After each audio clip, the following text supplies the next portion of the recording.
Bie edhe trau I fundit, ndërtohet rruga që ndante dy fshatra në Kosovë dhe Shqipëri. Në Has, ka rënë kufiri I fundit që ndante Kosovën dhe Shqipërinë, kreu I qeverisë Prishtinës Albin Kurti dhe ambasadori Petrit Malaj u bën bashkë në inaugurimin e rrugës Pogaj-Gorozhub, që do të bëjë të mundur lëvizjen më të shpejtë në të dy anët në fshatin Gorozhub të Hasit, u bë inaugurimi I ndërtimi I rrugës Pogaj-Gorozhub, duke hequr përfundimisht ndarjen mes Kosovës dhe Shqipërisë.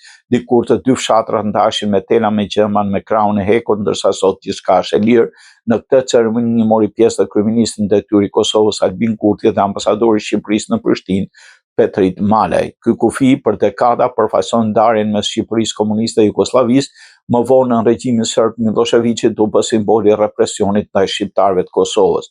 Në vitet 98-99 kjo zonë u godit nga bombardime në banesat të civilëve në dy anët të kufirit nga forcat serbe, shumë të rinj janë dëshmorë në këto anë. Rruga Pogaj-Gorozhub pritet të nisë zhvillimin e zonës së Hasit duke krijuar një lidhje të re jetike mes shqiptarëve në dy anët e kufirit.